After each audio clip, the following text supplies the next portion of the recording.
Buenas tardes. Desde la Sociedad de Filosofía en Abierto damos la bienvenida hoy a un invitado especial. Se trata de Pablo Picazo Martínez, que trabaja en la Universidad Carlos III de Madrid.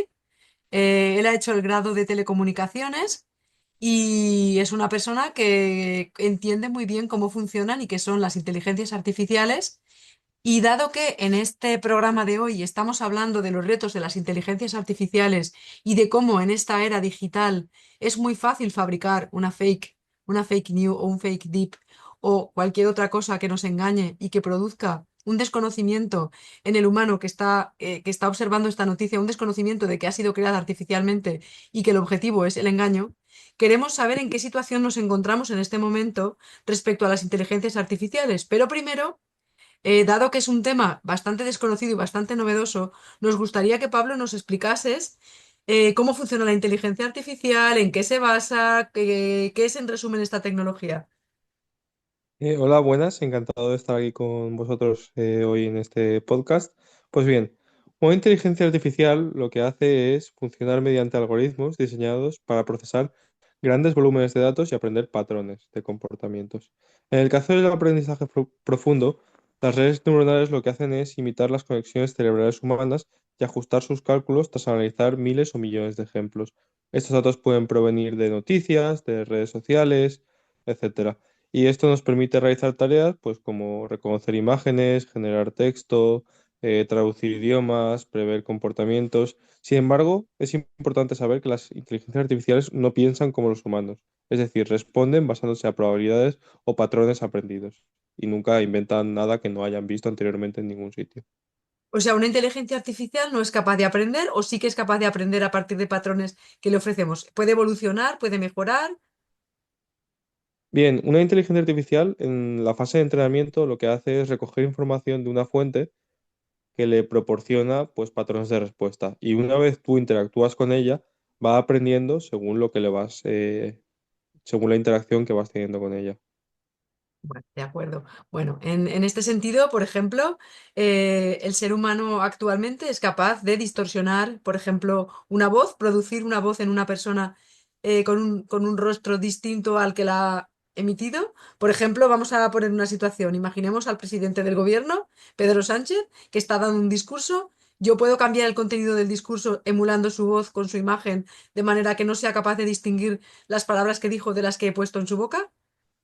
Sí, perfectamente. Incluso de no existir ese vídeo inicial, también entrenando a un modelo con otros vídeos, puedes generar un vídeo completamente nuevo que no ha existido nunca, Es decir, digamos. que perfectamente a partir de los parámetros de su rostro puedo generar un vídeo ficticio totalmente en el que diga lo que yo quiero que diga. Exacto. Sí, sí. Muy bien, me parece que es interesante, pero al mismo tiempo escalofriante.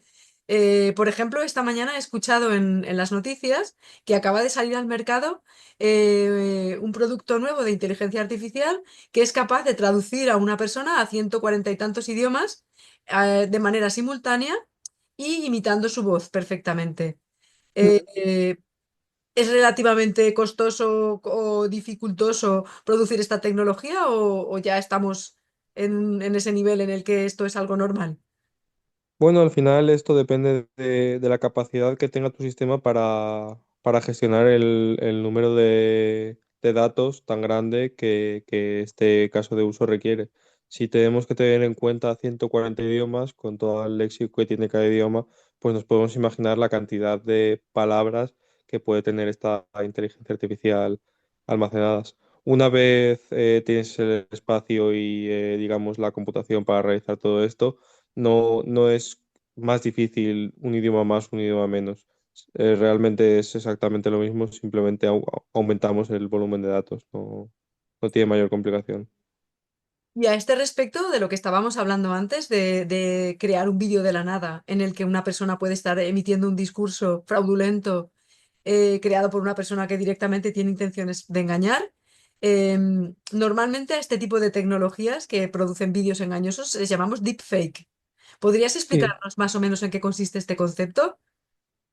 pues bien, este este concepto, como tú bien has mencionado, consiste en generar a través de un vídeo, o actualmente ni siquiera se necesita un vídeo previo, pero bueno, generar a través de un vídeo que tenemos de una persona, mediante inteligencia artificial, superponer la cara de otra persona y hacer creer a la persona que está viendo este vídeo que ese vídeo es real, cuando realmente esa persona nunca ha dicho esas palabras, ni siquiera ha realizado esos gestos, etcétera. Simplemente es inteligencia artificial moviendo su boca como ella piensa que una boca se debe mover basándose en otros vídeos de gente hablando o otros vídeos de gente levantando una mano, pues sería capaz la inteligencia artificial de hacer que el presidente del gobierno, por ejemplo, levantara la mano derecha cuando realmente ni siquiera existe un vídeo previo de él haciéndolo. Sí. Bueno, me consta que a lo largo de la historia siempre han habido personas y entidades que han falsificado las noticias o que han falsificado los datos. Por ejemplo, corre la voz de que Cleopatra fue difamada porque era como una competencia bastante dura para los hombres del momento y fue difamada como una mujer erótica que seducía a las personas, etcétera, cuando en realidad era una persona muy inteligente y muy capaz que fue difamada precisamente por eso, porque suponía un peligro. Eso ya es una fake que se extendió y que de hecho ha llegado hasta nuestros días. Cuando pensamos en Cleopatra la pensamos pues como una mujer fatal, diríamos. Es un ejemplo de fakes, pero claro, una fake que se habla de boca a boca, como en aquella época, puesto que no existían las tecnologías, puede no ser demasiado peligrosa, aunque vemos que lo fue. Pero una fake que se elabora con tecnologías punta, que se difunde a través de redes sociales, a través de canales y que llega a prácticamente toda la población y que se ha realizado de una manera tan sabia que se hace difícil diferenciarla, parece que supone un peligro bastante grande. ¿Qué opinas al respecto de los peligros que pueden suponer los manejos fraudulentos de la IA? Bueno, pues efectivamente no es lo mismo, como comentabas, el boca a boca de decir que una persona dice que no sé qué, que verlo con nuestros propios ojos. Y realmente hemos llegado a un nivel en el que hay herramientas que permiten hacer deepfakes muy logrados, que una persona le cuesta de diferenciar respecto a un vídeo, digamos, original.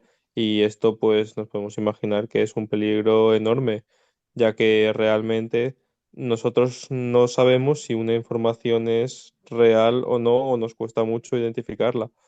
Ya no en texto, que resulta prácticamente imposible diferenciar un texto generado por una inteligencia artificial o no, sino vídeos o imágenes que han sido creadas con inteligencia artificial y se asemejan muchísimo a lo que podría hacer una persona. Ya te digo, obras de arte, cuadros, etcétera, muy, muy complicado de diferenciarlos. En este sentido, del mismo modo que están evolucionando las tecnologías para producir artefactos hechos con inteligencia artificial, están evolucionando también paralelamente las tecnologías para detectar esos fallos, esos errores o esos fakes. Lamentablemente es muy, muy complicado detectar estos errores. Sí que existen tecnologías para detectar textos generados con ChatGPT, pero es tan fácil como decirle a la inteligencia artificial que esa inteligencia artificial, otra, está intentando detectar que su texto va a ser generado por inteligencia artificial y que cambia el registro y lo puede hacer perfectamente. Entonces entras en un bucle en el cual, dependiendo de digamos, lo que contemple tu modelo, puede que sea más fácil o más difícil de detectar, pero ya te digo que si lo utilizas, digamos, bien, es indetectable. En ese sentido, a la hora de tener armas para detectar los fakes, esta mañana, por ejemplo, en clase hemos tenido una situación bastante curiosa. Dos alumnas me comentaban que durante la dana que se produjo en Valencia a finales de octubre y que pues, nos ha vuelto bastante locos y ha generado muchos problemas en nuestros centros escolares, pues la chica me decía que le había visto en Instagram que marcaban con una X los coches cuando se aparcaban y se amontonaban para desecharlos, y que había escuchado que la X significaba que había encontrado una persona muerta dentro del coche. Y como algunos coches tenían dos o tres X, ella estaba asustadísima porque decía, ¿cuántas X y cuántas personas han muerto aquí? Aunque en realidad no es moco de pavo las personas que murieron, pero bueno. La chica lo comentó con sus compañeras y muchas de ellas también lo habían visto a través de redes sociales, pero una de ellas, que es bastante más avispada, tuvo la idea de verificarlo por sí misma. Bajó de casa, le preguntó a los señores militares que estaban haciendo el traslado de los coches al montón de chatarra, les preguntó qué significaba la X y le explicaron que simplemente significaba que eran coches que se habían verificado, que se habían puesto en contacto con los dueños del coche y que estaban de acuerdo en que ya habían hablado con sus seguros, etcétera, y que se podían llevar directamente a un lugar para deshacerse de ellos. Era tan sencillo como eso, pero la noticia ya se había divulgado y las personas que no se atrevieron o no tuvieron la iniciativa de verificarla, se la creyeron. ¿Qué opinas Pues qué estrategias deberíamos dotar a los jóvenes o a los adultos para verificar? Pues imagínate lo que me estás contando, si la propia palabra es capaz de crear esta noticia falsa, si la juntamos con un vídeo generado por inteligencia artificial, donde precisamente se ve que está ocurriendo eso. Ya te digo, es muy complicado diferenciarlo y la única manera que tenemos es utilizar el sentido común y consultar las fuentes de información primarias, digamos, Sí. no basarse en información que vemos en redes sociales, etcétera, y contrastar mucho las noticias que leemos teniendo un pensamiento crítico sobre ellas. Precisamente ese pensamiento crítico es lo que intentamos generar desde disciplinas como la nuestra, pero nos lo están poniendo muy difícil. ¿Qué perspectivas de futuro crees que tienen ahora los jóvenes que estáis viviendo en una época de cambios tan rápidos, tan repentinos y tan drásticos? Porque está cambiando el mundo que nos rodea de una manera verdaderamente abrumadora. ¿Qué perspectivas crees que tenemos respecto a este tema, el tema de la inteligencia artificial en el futuro? ¿Qué futuro prevés? Respecto a la inteligencia artificial, es probable que en el futuro cercano las creaciones digitales, como he comentado, sean extremadamente difíciles de distinguir, especialmente en imágenes, vídeos o voz. Ya hemos visto prototipos donde lo virtual y lo físico se entremezclan. Y esta evolución lo que hace es plantear desafíos éticos y sociales. Realmente no tenemos ninguna manera de verificar la autenticidad de la información más allá que nuestro propio pensamiento crítico y nuestra propia, digamos, manera de interpretar lo que nos está llegando de un sitio y de otro, no, nos diga. Y lo que hace esto es redefinir la manera en la que consumimos contenido y confiamos en las plataformas digitales. Estoy totalmente de acuerdo contigo, Pablo, y creo que la educación que estamos ofreciendo a nuestros alumnos en este momento es insuficiente a este respecto, porque confiamos en que la realidad es de una manera, cuando en realidad no sabemos cómo es la realidad, no sabemos si lo que estamos percibiendo, lo que estamos viviendo, no es una deformación, porque muchas veces las deformaciones las produce la propia sociedad, la propia educación, el propio contexto, pero si además disponemos de ese arma de inteligencia artificial tan poderosa, se vuelve muy peligroso el tema. Con lo cual, estas distopías que nos muestran las películas de ciencia ficción de un mundo dominado por ejemplo, por las máquinas, o de un mundo donde la vida se hace prácticamente imposible porque no podemos diferenciar o no podemos comprender las cosas que nos rodean, ¿crees que puede producirse en realidad? ¿O cuándo, si se produjera? Bueno, a corto plazo yo diría que estamos quizá un poco lejos de ese futuro apocalíptico donde la inteligencia artificial, los robots dominan a la humanidad. No obstante, si no hay control, si no legislamos al respecto, si dejamos que esto caiga en manos de quien no debe, se pueden dar abusos y hay un riesgo real de que una inteligencia artificial se revele contra la humanidad. Realmente expertos en el tema ya han mostrado su preocupación y sí que es cierto que a nivel europeo sí que hay un reglamento de inteligencia artificial que busca establecer estándares éticos y de seguridad. Sin embargo, a nivel global, Estados Unidos y el resto del mundo todavía falta mucho trabajo por hacer y es realmente preocupante que muchos países no pongan esfuerzo en regular este tema que es tan conflictivo como has comentado. Sin regulación, sin duda, corremos el riesgo de que estas tecnologías sean monopolizadas o utilizadas de manera perjudicial para el ser humano. Y a este respecto me gustaría preguntarte una cuestión más personal. Imagínate que en este momento tú tienes en tu poder la capacidad de permitir que estas tecnologías sigan desarrollándose en el futuro, con toda la incerteza que eso nos produce. Es decir, no sabemos a dónde vamos a llegar, cómo van a evolucionar estas herramientas, qué van a generar a nivel social, qué problemáticas van a causar. la incerteza en la que vivimos en este momento, y tú puedes tener en tu poder la capacidad de decidir parar la inteligencia artificial en este momento y decir, mira, tengo miedo de lo que va a pasar, prefiero parar, no investigar más y dejar de desarrollar estas tecnologías o continuar con ellas, aún desconociendo cuáles son las consecuencias que nos van a deparar. ¿Qué decisión tomarías? Pues quizá en el marco actual lo más sensato sería parar o disminuir el ritmo de desarrollo de estas técnicas hasta que tengamos una manera de controlarlas y un acuerdo a nivel internacional más claro al respecto. Sobre todo en Deep Web, etcétera, sí que es cierto que hay modelos de inteligencia artificial que te permiten acceder a información a la que no deberías, ya sea la fabricación de una bomba, eh, cómo envenenar a un gatito, cosas que realmente no están bien y es muy accesible la información y puede, todo el mundo le puede hacer una pregunta a esa inteligencia artificial y te da los pasos detallados de cómo hacer una acción que realmente no deberías de acceder a ella. Y esto es muy peligroso, claro. Estoy totalmente de acuerdo contigo, Pablo. Pero vamos a plantearnos también una cosa. Las cosas, sobre todo las cosas físicas, no las personas, no son buenas ni malas en sí mismas, simplemente depende del uso que les demos.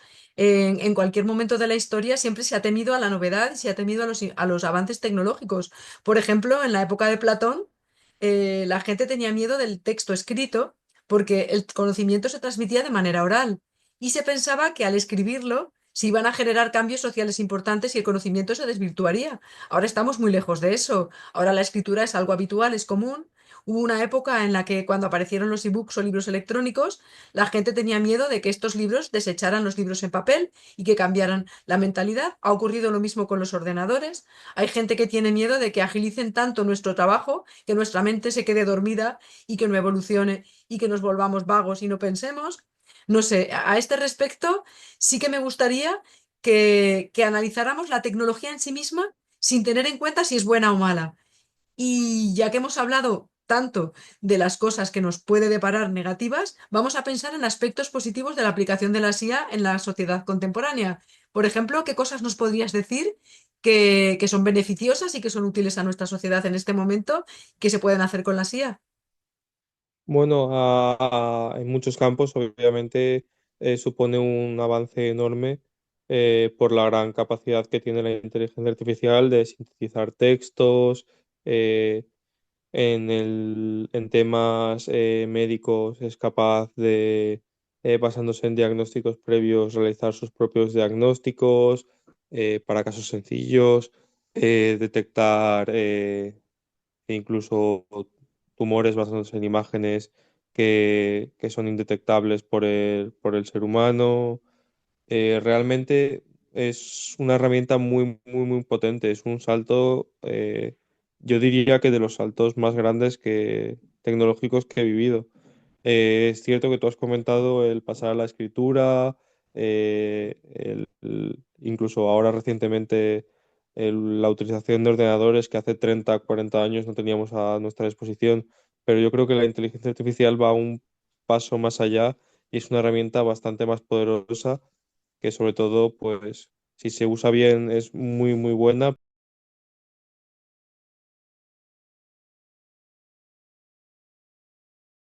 ya hemos enfrentado en la última década. Muy bien, Pablo. Y como, aparte de como persona que ha estudiado y que conoce muy bien estos aspectos, también eres un...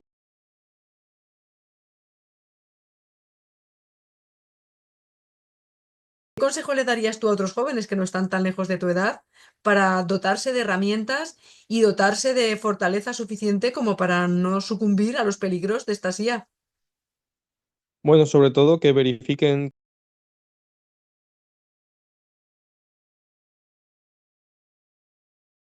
que es incorrecta, que la corrijan para que otra persona no reciba esta información incorrecta y intentar no depender de ellas para el día a día, utilizarlas como una herramienta de trabajo más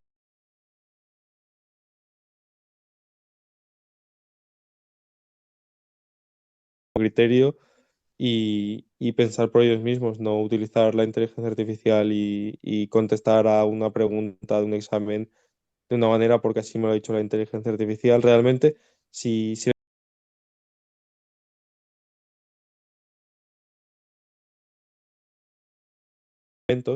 estos documentos quizá en un futuro sean utilizados para entrenar otras inteligencias artificiales y lo que haga la inteligencia artificial en vez de aprender sea desaprender, porque está utilizando documentos que están basados en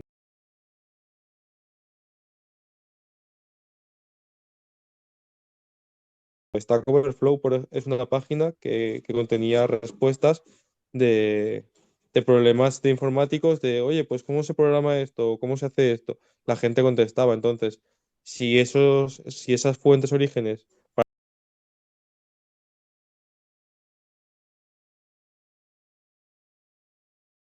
pues podemos crear una bola gigante de desinformación que no sabemos dónde puede llegar. Es un tema muy interesante, Pablo, y yo creo que nos has ilustrado bastante sobre este tema y creo que nos has dejado.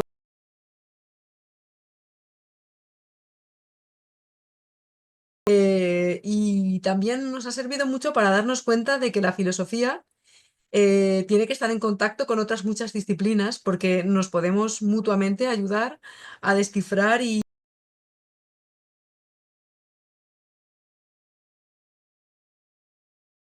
que no todos tienen que ver con la tecnología, pero que sí que son retos a los que nos tendremos que enfrentar como humanos y que realmente creo que pensándolos en equipo saldremos muchísimo más airosos.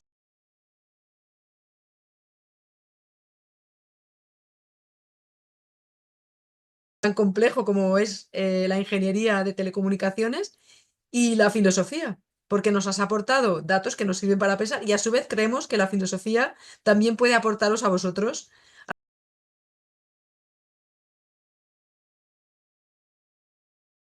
sentido. Y te hago la última pregunta. Cuando tú estudiaste la carrera, ¿tuviste alguna asignatura en la que te permitieron reflexionar sobre temas como los que estamos hablando en este momento?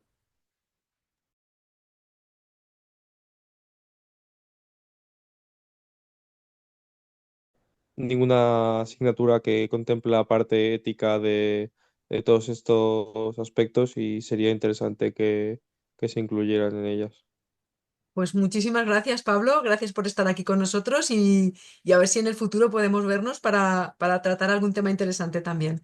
Gracias por Mu- colaborar con nosotros. Muchas gracias.